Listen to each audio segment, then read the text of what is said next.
story in the Old Republic. Release date is 2011. Okay, 2011. Get that out of the way.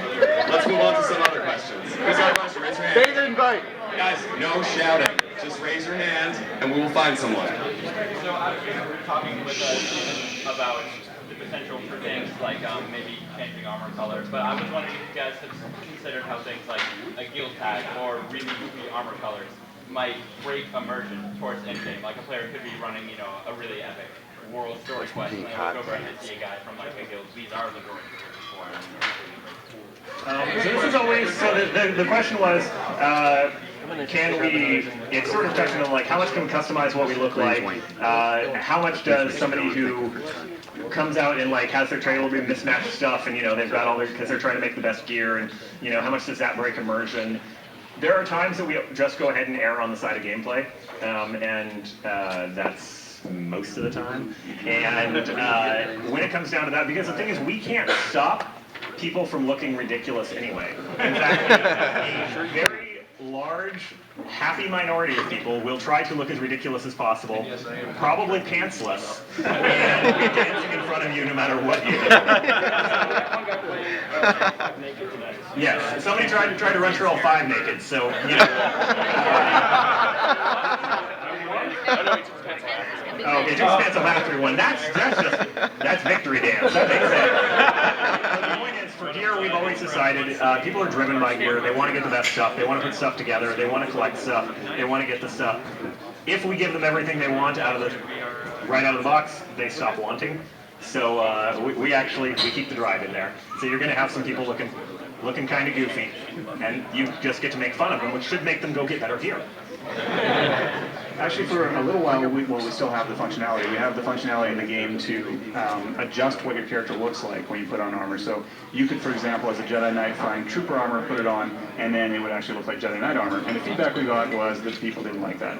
It did make Jedi Knights all look like Jedi Knights, but sometimes a person like a man, like what Daniel was talking about, I haven't been working actually, I don't know I did that.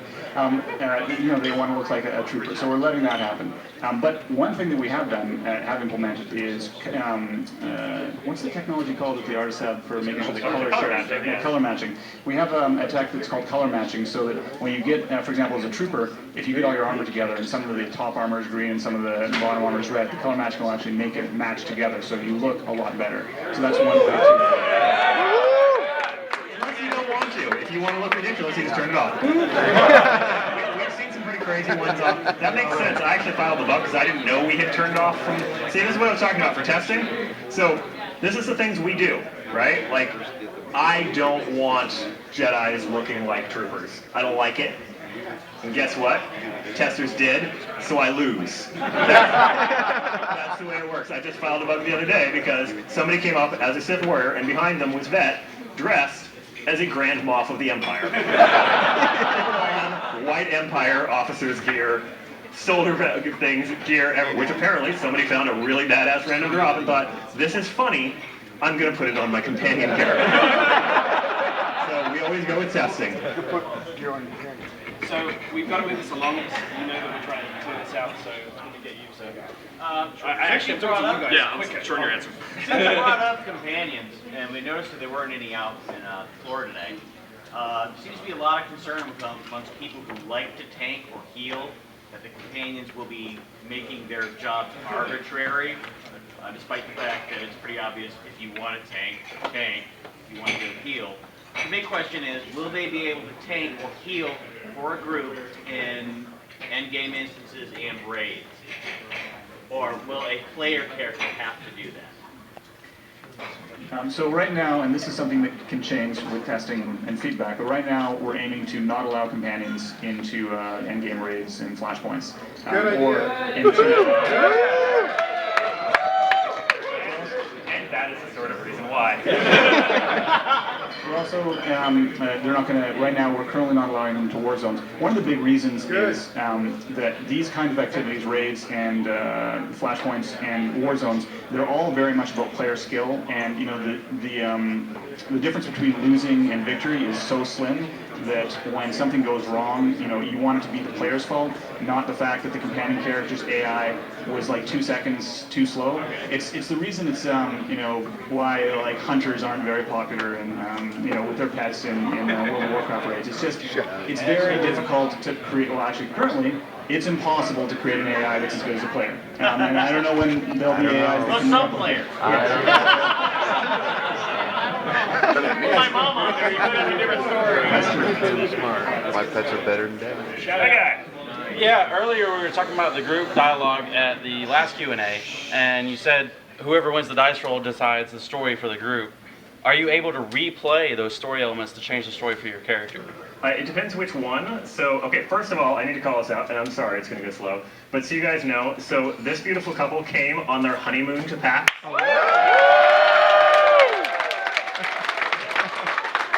Awesome. Congratulations. It was apparently her idea, so boys, die of jealousy. So, flashpoints are replayable. The other content is not replayable. There is definitely some risk of playing with other humans, much like in real life. Other people that you are nearby may do things you do not like. So yes, you're going to get the light side or dark side points of what you chose, but they might win the decision. Everybody might go evil, and they might kill a guy, and you might feel very sad, but flashpoints aside, that guy's dead. And in fact, you were part of the group that killed them, whether or not you wanted to, and if that guy's family comes after you, the option, hey, I totally voted the other way. Not very good. One more question, because we have some stuff you want to give away. He's stretching up really high, so. I know in flashpoints there are going to be 4 players. What is your raid composition? Oh, you have to ask about raid.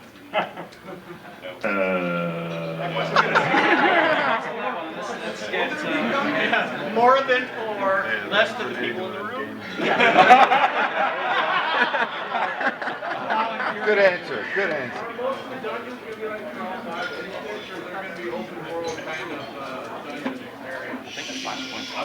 Flashpoint's going to be instanced. Well, flashpoints have to be instanced by their very nature. That's what a flashpoint is an instance thing. There are, however, some great open world heroic quests that take a full party, that keep you out in the open world, and that are pretty really nasty slogs. What about that thing that was added recently?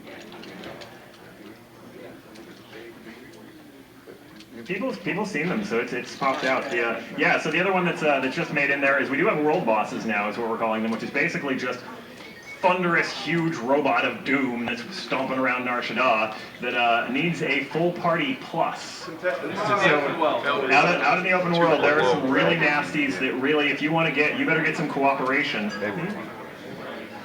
Yeah, so you guys probably saw from the game trailer the Rancor there, which in the game trailer, very nicely, there are 2 people aiming at it. Those 2 people are dead. Very dead.